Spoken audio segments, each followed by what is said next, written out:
Hello everybody, welcome to Nagesh Karajgi orchid school. मैं आपकी Hindi teacher नावी शेख। कक्षा 3 में आप सभी का स्वागत है। तो बच्चों, लास्ट पीरियड में हमने अध्ययन किया था पाठ क्रमांक 13 मूर्ख जुलाहा। तो बच्चों, आप सभी को ये कहानी कैसी लगी? मूर्ख जुलाहा की अच्छी लगी ना? अच्छा, इस कहानी से हमें क्या सीख लेना है? मूर्ख व्यक्ति का अनुसरण हमें करना नहीं है। अपने बुद्धि का वापर करते हुए, हमें हमारी सूझबूझ अच्छी तरह रखते हुए हमें हर चीज का अच्छी तरह से अनुसरण करना है। मूर्ख व्यक्ति का अनुसरण करना नहीं। तो बच्चों, अब हम आगे की ओर बढ़ते हैं। हम ये पाठ का स्वाध्याय सॉल्व करेंगे। पाठ क्रमांक 13 मूर्ख जुलाहा। तो देखो बच्चों, स्वाध्याय ओपन करो, पेज नंबर 79। बहुविकल्पीय प्रश्न, सही उत्तर पर सही का निशान लगाइए। तो फर्स्ट क्वेश्चन क्या है? क देवराज इंद्र के हाथी का नाम क्या था? तो बच्चों, लास्ट पीरियड में मैंने आपको बताया था कि इस पाठ का वाचन आपको करना है। आपने किया है ना? तो इसका आंसर दे दो। देवराज इंद्र के हाथी का नाम क्या था? ऐरावत, तूफान, गणेश। क्या था इसका नाम? ऐरावत। वेरी गुड, टिक मार इस तरह से करना है। नेक्स्ट है, जुल्हा किसे कहते हैं? मजदूरी करने वाले को, लोहे का काम करने वाले को, कपड़ा बुनने वाले को। बताओ, मैंने आपको पिक्चर बताया था ना, कारपेंटर का बताया था, जुल्हा का बताया था, बढ़ई का बताया था। तो बताओ, जुल्हा किसे कहते हैं? कपड़ा बुनने वाले को। Very good. तो यहाँ पर इस तरह से ये टिक मार कर दिया। इंद्रलोक में कौन नाच गा रही थी? बताओ, इंद्रलोक में कौन नाच गा रही थी? देवियां, बालाएं, अप्सराएं। कौन नाच गा रही थी इंद्रलोक में? अप्सराएं। सही आंसर है। तो इस तरह से यहाँ पर टिक मार कर दिया। तो देखो बच्चों, देवराज इंद्र के हाथी का नाम क्या था?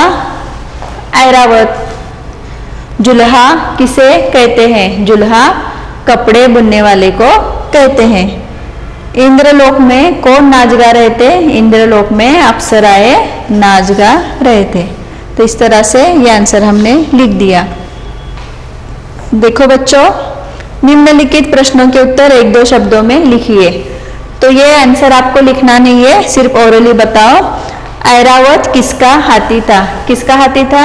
ऐरावत इंद्र का। Very good. जुल्हा हाथी के साथ कहाँ पहुंच गया था? कहाँ पहुंचा वो? बताओ, जुल्हा हाथी के साथ कहाँ पहुंच गया? इंद्रलोक में, स्वर्गलोक में गया था ना वो। कहाँ पर गया था? बताओ, जुल्हा अपने हाथी के साथ कहाँ पर पहुंच गया? स्वर्गलोक में। जुल्हा अपने साथ क्या ले जाना भूल गया? क्या ले जाना भूल गया था?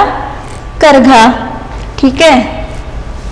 नेक्स्ट देखो, ये क्वेश्चन भी आपको नहीं करना है। नेक्स्ट, नीचे दिए उदाहरण को देखकर उचित मिलान कीजिए। तो आपको ये मैच करना है। जैसे कि देखो, कपड़े बुनने वाला, उसे हम क्या बोलते हैं? जुलाहा। उसी प्रकार इंद्र का हाथी, इंद्र का हाथी कौन है? बताओ। अप्सराएं, स्वर्गलोक, भोजन, ऐरावत। कौन है इंद्र का हाथी? ऐरावत। तो यहाँ पर इसे मैच करना है, ऐरावत। नेक्स्ट देखो, देवताओं के रहने का स्थान कौन सा है? अप्सराएं, स्वर्गलोक, भोजन। कौन सा है? स्वर्गलोक। Very good. तो यहाँ पर ये मैच किया। नेक्स्ट देखो, स्वर्गलोक की क्या होते हैं? अप्सराएं, भोजन। क्या आएगा वहां पर? स्वर्गलोक की अप्सराएं। तो यहाँ पर ये मैच किया। भरपेट, भरपेट क्या है? भोजन। तो इस तरह से यहाँ पर ये मैच हो गया। किया सभी ने मैच? कपड़े बुनने वाला जुलाहा, इंद्र का हाथी ऐरावत, देवताओं के रहने का स्थान स्वर्गलोक। स्वर्गलोक की क्या है? स्वर्गलोक में क्या होती है? अप्सराएं। भरपेट भोजन। किया सभी ने? तो देखो बच्चों, नेक्स्ट पेज ओपन करो, पेज नंबर 81 ओपन किया सभी ने। भाषा बोध है, ये ग्रामर का पार्ट है। इसमें हमें क्या देखना है? देखो, निम्नलिखित शब्दों को पढ़िए, समझिए और लिखिए। देखो, ये हमें पढ़ना है, समझ लेना है और उसके बाद उसका लेखन करना है। तो यहाँ पर क्या दिया है? देखो, क प क ड प्लस कर। तो देखो, ये दोनों शब्द मिलाकर हमें एक शब्द बनाना है। तो यहाँ पर क्या आएगा? पकड़ प्लस कर, पकड़ कर। लिखो सभी, पकड़ कर। ये शब्द यहाँ पर हो गया। अभी नेक्स्ट देखो क्या है? ख आ प्लस कर इक्वल टू आ कर। ये शब्द बन गया, आ कर। समझ में आ गया सभी के? पकड़ प्लस कर, पकड़ कर, आ प्लस कर, आ कर। अभी देखो नेक्स्ट क्या है? पिघल प्लस कर। क्या आएगा यहाँ पर? बताओ। पिघल कर। Very good.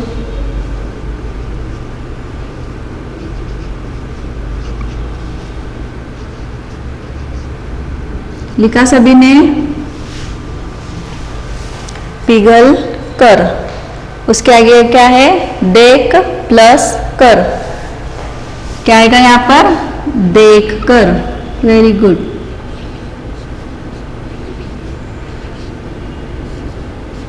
लिखो सभी।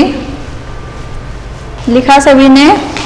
पकड़ प्लस कर, पकड़ कर, आ प्लस कर, आकर, पिघल प्लस कर, पिघल कर, देख प्लस कर, देख कर। इस तरह से ये शब्द लिखना है। देखो नेक्स्ट 6 क्वेश्चन है। निम्नलिखित शब्दों के दो दो पर्यायवाची शब्द चुनकर लिखिए। पर्यायवाची यानी समानार्थी शब्द लिखना है। यहाँ पर ब्रैकेट में दिया हुआ है नभ, भूमि, गज, निशा, कुंजर, रजनी, धरा, व्योम। और यहाँ पर अभी लिखना है ये हाथी।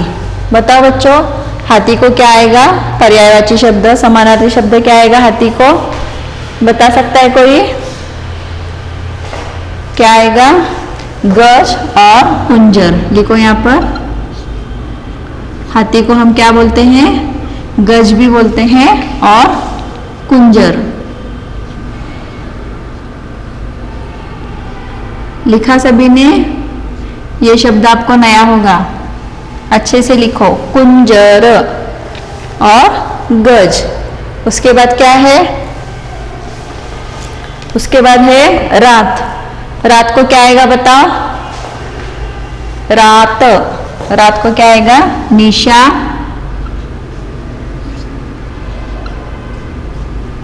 निशा और रजनी।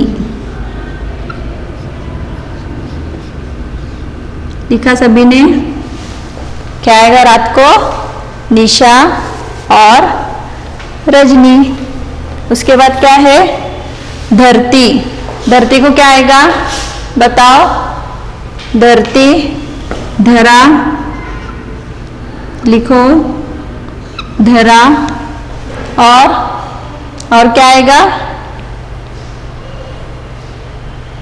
धरा और भूमि।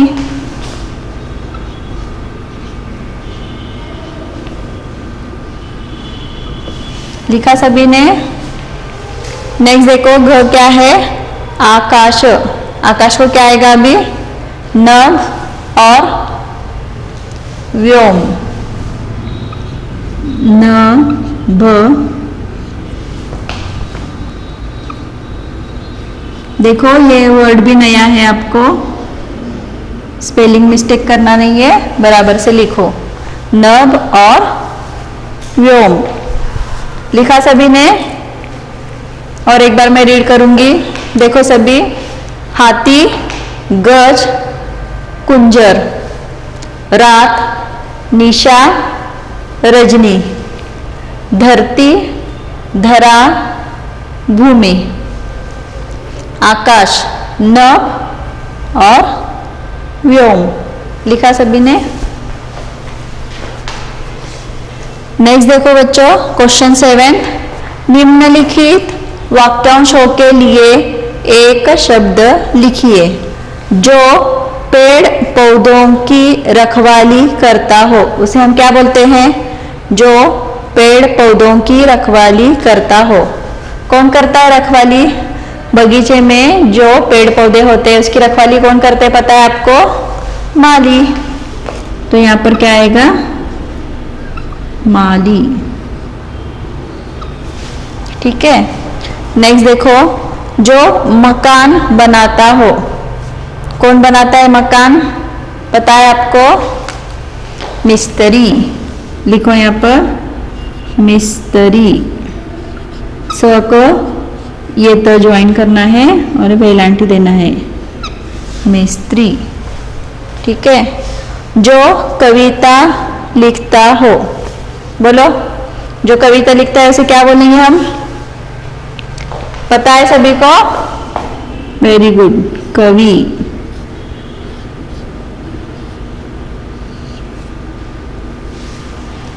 इस तरह से लिखना है। जो पेड़ पौधों की रखवाली करता हो उसे हम क्या बोलेंगे? माली। जो मकान बनाता हो उसे हम क्या बोलेंगे? मिस्त्री। जो कविता लिखता हो उसे क्या बोलेंगे? कवि। ठीक है। लिखा सभी ने? तो बच्चों नेक्स्ट क्या है? रचनात्मक कार्य है। 8 क्वेश्चन। आप जिन वाहनों से सवारी करते हैं उनमें से आकाश में उड़ने वाले वाहनों पर स्टार, इस तरह से ये स्टार का निशान लगाइए, और जमीन पर चलने वाले वाहनों को इस तरह से ट्रायंगल का निशान लगाइए। जमीन पर चलने वाले को ये निशान लगाना है और जो आकाश में उड़ते हैं उन्हें इस तरह से निशान लगाना है। तो देखो ये क्या है? साइकिल है और ये मोटर है। तो आपको खुद से वो रचनात्मक कार्य करना है। स्टार या ट्रायंगल आपको बनाना है वहां पर। इसके बाद क्या है? देखो एरोप्लेन है और क्या है? स्कूटी, टू व्हीलर है। ये क्या है? बैलगाड़ी है। ये क्या है? हेलीकॉप्टर। और ये क्या है? देखो जेट। और ये भी गाड़ी है। तो जो वाहन रास्ते पर है और जो आकाश में है उस तरह से आपको वो टिक मार करना है। जिस प्रकार हम किसी न किसी वाहन पर सवारी करते हैं उसी प्रकार अनेक देव देवता अपनी सवारी रखते हैं। ऐसी देव देवताओं और उनके वाहनों के चित्रों को एकत्रित करके एक चार्ट बनाइए। ये आपके लिए ऑप्शनल है। अगर आपको हो सका तो आप कर सकते हो, नहीं तो इसको स्किप कर सकते हो। ऐरावत का चित्र बनाइए, उसमें रंग भरिए और उसके विभिन्न अंगों के नाम लिखिए। तो बच्चों आपको अगर चित्र निकालना अच्छा लगता है तो आप इस तरह से ये हाथी का चित्र निकालो और उसमें रंग भरो और उसके जो अलग अलग पार्ट है उसके नेम्स आपको लिखना है। तो बच्चों इस तरह से अपना स्वाध्याय कंप्लीट करो।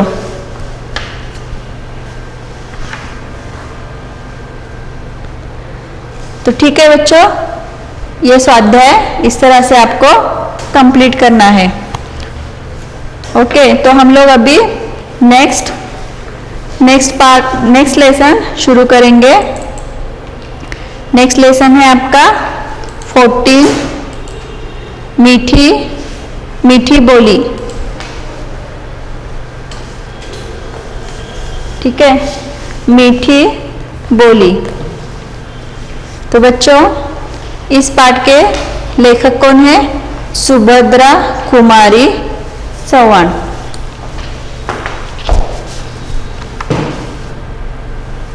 तो बच्चों देखो मैं कुछ क्वेश्चन पूछूंगी, उसका आंसर दे दो। हमें कैसी बोली अच्छी लगती है? कैसी बोली अच्छी लगती है? जो हमारे साथ कड़वे बोल बोलते हैं या मीठे बोल बोलते हैं? किसके साथ बात करना आपको अच्छा लगेगा? जो हमारे साथ मीठी बात करता है ना। तो कौन सी बोली अच्छी लगती है? मीठी बोली अच्छी लगती है। कड़वे बोल अच्छे लगते हैं क्या? नहीं। हमें कैसी वाणी बोलना चाहिए?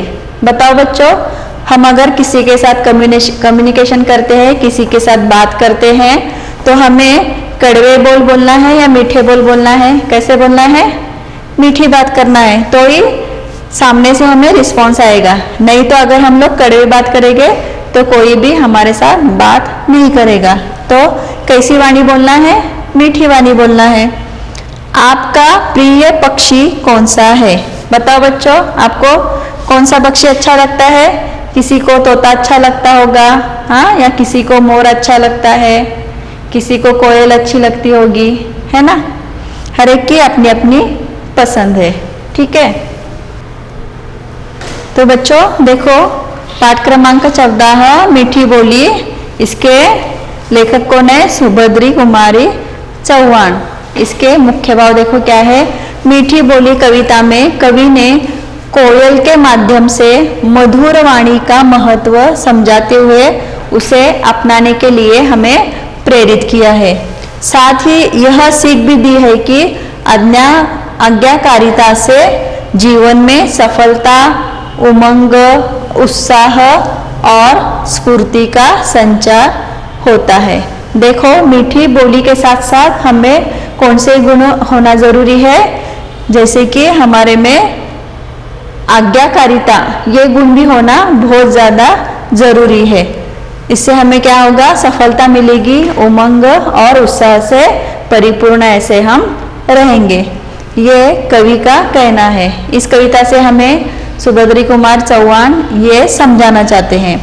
नेक्स्ट देखो, सारांश क्या है इसका। प्रस्तुत कविता में मीठी बोली अनमोल है। जहाँ कड़वे बोल तीर की तरह चुभते हैं, वहीं मीठे बोल औषधि का काम करते हैं। देखो बच्चों, अगर घर में भी आप होते हो, अगर आपकी मम्मी या माता पिता आपसे कड़वे बोल में अगर बोलेंगे कि आप पढ़ाई नहीं करते, एग्जाम कैसे दोगे, ऐसे वैसे, अगर आपको कौन सा भी काम है, तो अगर आपको कड़वे शब्द में आपको बोलेंगे तो आप उनकी बात नहीं मानोगे। लेकिन वही अगर वो आपको अच्छे से समझा कर बोलते हैं, मीठे बोल में बोलते हैं कि प्लीज ये काम करते हो क्या, ऐसे, तो फिर आप उनका काम तुरंत कर देते हो। लेकिन अगर वो कड़वे बोलेंगे तो आप नहीं करते हो, आपको वो अच्छे नहीं लगते। उसी तरह से देखो, यहाँ पर ये कवि ने बोला है कि जहाँ कड़वे बोल तीर की तरह चुभते हैं, वहीं मीठे बोल औषधि का काम करते हैं। दुखी, पीड़ित, उदास चेहरों पर मुस्कान बिखेर देते हैं। व्यक्ति का रूप रंग नहीं, गुण महत्व है ना। तो व्यक्ति कैसा दिखता है ये महत्व का नहीं है, उसके गुण कैसे है इसे हमें ज्यादा ख्याल देना है। उसी तरह कोयल दिखने में तो काली है, लेकिन उसकी वाणी सबको अच्छी लगती है। उसी तरह मीठे बोल के संस्कार देने वाली माँ की भूमिका भी सराहनीय है। देखो, माँ हमेशा अपने बच्चों के साथ कैसे बात करती है? मीठी बात करती है, कभी वो कड़वे बोल बच्चों को बोलती नहीं। तो लेखिका का कहना है कि ये जो संस्कार माता अपने बच्चों पर करती है, तो उसकी भूमिका भी सराहनीय है। जीवन में प्रगति के लिए कैसी वाणी होना जरूरी है? मधुर वाणी की आवश्यकता है। तो ये पाठ से हमें ये सीख लेना है कि अगर हमें जीवन में सफलता पाना चाहते हैं तो हमारी वाणी कैसी चाहिए? मधुर चाहिए, मीठी चाहिए। कड़वे बोल हमें नहीं बोलना है। और उसके साथ और एक गुण की जरूरत है, वो है आज्ञाकारिता। अगर हमें आज्ञाकारिता होगी तो हमें उत्साह होगा, उमंग होगी और हम हर कार्य सफलता से पूर्ण कर पाएंगे। तो ये सीख हमें इस कविता से लेना है। देखो बच्चों, यहाँ पर हम लोग अभी स्टार्ट करेंगे कविता। देखो कोयल काली है पर मीठी है इसकी बोली। तो देखो, कौवा और कोयल ये दोनों भी दिखने में कैसे सेम ही दिखते हैं ना, दोनों का कलर कैसा है, काला ही है। लेकिन कोयल की आवाज कैसी है, मधुर है। वो कैसी कहती है, कुहू कुहू करके मीठी बोल निकालती है। और वहाँ उसी जगह पे कौवा अगर आवाज करता है तो कैसा करता है, काव काव। तो देखो कौन सी वाणी मधुर लगती है, कुहू कुहू या काव काव की। तो कुहू कुहू यही अपने कानों को मधुर लगता है ना। तो कोयल काली है पर मीठी है इसकी बोली, यानी देखो इसके रंग पर बाहर के जो दिखावट है उस पर न जाते हुए उसके गुणों को देखना है, उसमें कौन सा गुण अच्छा है, तो वो उसकी वाणी कैसी है, मीठी है। इसने ही तो कूक कूक कर कानों में मिश्री घोली, इसने ही तो कानों में मिश्री घोली। तो देखो कूक कूक ये क्या है, उसकी आवाज, कूक कूक यानी कोयल की जो आवाज है उसे हम क्या बोलेंगे, कूक कूक। कानों में मिश्री घोली है, मिश्री यानी मिठास, ठीक है। उसके आवाज से हमारे कानों में क्या होता है, मिठास पैदा होती है। कोयल कोयल सच बतलाओ क्या संदेशा लाई हो, संदेशा यानी मैसेज क्या लाई हो, समाचार, ठीक है। तो जब ये आवाज करती है कूक कूक कर, तो ये कवि का कहना क्या है, कोयल कोयल सच बतलाओ क्या संदेशा लाई हो। तो कूक कूक कर आप हमें क्या संदेश देना चाहती हो, ऐसे कवि कोयल से कहती है। क्या गाती हो किसे बुलाती बतला दो कोयल रानी। तो उसकी जो आवाज है कूक कूक की, इसे कवि क्या कहती है उन्हें, तुम क्या गा रही हो, किसे बुला रही हो, तुम आवाज देकर कूक कूक कर क्या गाना चाहती हो और किसे बुलाना चाहती हो, ये हमें बतला दो। प्यासी धरती देख मांगती हो मेघों से तुम पानी। तो कवि को क्या लगता है कि वो जो कूक कूक कर रही है उसे प्यास लग गई है, प्यासी धरती देखकर। गर्मी के दिनों में देखो बच्चों कैसा माहौल होता है, पानी नहीं होता, ये जो पंछी होते हैं इधर उधर भटकते फिरते हैं, उन्हें पानी की जरूरत होती है, उन्हें प्यास लगी होती है। तो उस समय ये कूक कूक कर क्या कर रही है, प्यासी धरती। तो उस समय जो वातावरण है उससे परेशान होकर ये धरती, ये जो कोयल है वो क्या कर रही है, प्यासी धरती देख मेघों से पानी मांग रही हो तुम, ऐसा कवि का कहना है। कोयल मेघों से यानी बादल से, मेघों से यानी बादल। कोयल यह मिठास क्या तुमने अपनी माँ से पाई है। कवि उसे आगे पूछती है कोयल को कि तुम जो ये कूक कूक कर मेघों से बादलों से पानी मांग रही है, ये जो आपके आवाज में मिठास है, मधुरता है, ये तुमने कहाँ से पाया है, क्या आपने माँ से पाया है, ये जो मिठास है आपको किसने दिया, आपके माँ ने दिया है, ऐसे कवि कोयल को कह रही है। माँ ने ही क्या तुमको मीठी बोली ये सिखलाई है। कवि आगे क्या कहती है, तुम जो ये मीठे स्वर में गाती हो, कूकती हो, तो ये आपने आपके माँ से सीखा है, ये मीठी बोली आपने आपको आपके माँ ने दिया है क्या। इस तरह से कवि कोयल से पूछ रही है। आगे देखो, डाल डाल पर उड़ना गाना जिसने तुम्हें सिखाया है। तो कवि का क्या कहना है, ये जो माँ है, माँ अपने बच्चों पर संस्कार करती है, उसी तरह ये जो कोयल की माँ है उसने भी इस कोयल पर संस्कार किए हैं, मीठे बोल बोलने के लिए बोला है और उसके आवाज में मिठास घोली है। और आगे क्या सीखा है, डाल डाल पर उड़ना गाना, ये इधर एक डाल पर से दूसरे डाल पर उड़ती है, गाती है, जिसने तुम्हें सिखाया है, यानी ये भी आपके माँ ने आपको सिखाया है। सबसे मीठे मीठे बोलो यह भी तुम्हें बताया है। तो आगे कवि क्या कहती है कि आपको माँ ने इधर से उधर उड़ना सिखाया है, गाने के लिए सिखाया है, मीठे बोल बोलने के लिए सिखाया है। तो ये सब कुछ ये आपके माँ ने तुम्हें बताया है, ये ऐसा कोयल से कहती है। बहुत भली हो तुमने माँ की बात सदा है मानी। वो आगे क्या कहती है, तुम बहुत अच्छी हो, तुमने अपनी माँ की बात सदा मानी है। तो देखो बच्चों, जो बच्चे अपने माँ बाप जो बोलते हैं वो अगर सुनकर उसके ऊपर उसी तरह से रहेंगे तो वो बच्चे क्या होंगे, सफल होंगे। यानी आज्ञाकारी होना बहुत ही जरूरी है अपने सफलता के लिए। जो हमसे बड़े हैं, अपने माता पिता है, गुरु वंदनीय लोग हैं, तो उनकी बात हमेशा हमें मानना है। इससे क्या होगा, हमें सफलता हासिल होगी। तो यहाँ पर कवि भी वही कहते हैं, तुम बहुत भली हो, तुमने माँ की, जो माँ आपको बताती है, क्या बोलती है माँ कि कड़वे बोल किसी के साथ मत बोलो, मीठी बात करो। अगर तुम मधुर बात करोगे तो सभी लोग आपका कहा मानेंगे। तो तुम इसके वजह से कोयल, तुमने अपने माँ की बात मानी है, तुम मधुरता के साथ गाती हो, इसकी वजह से कानों में जैसे मिश्री घोली जाती है, इसीलिए तो कहलाती हो तुम चिड़ियों की रानी। तो क्यों ये चिड़ियों की रानी कौन है, कोयल है। क्यों कहलाती है, क्योंकि वो आज्ञाकारी है, अपने माँ बाप की बात वो सुनती है, इसकी वजह से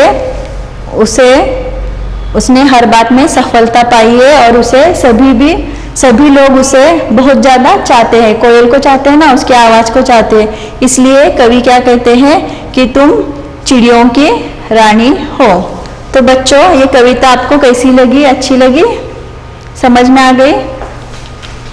तो बच्चों, इस पाठ से, इस कविता से हमने क्या सीखा? इस कविता से हमने सीखा कि हमें अगर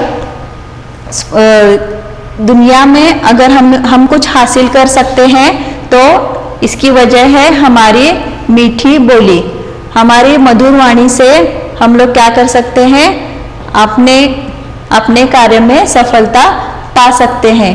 और उसी के साथ आज्ञाकारिता भी होना हमारे में बहुत जरूरी है। इससे क्या होगा, सफलता मिलेगी, उमंग मिलेगा और उत्साह के साथ उत्साह और स्फूर्ति का संचार होगा।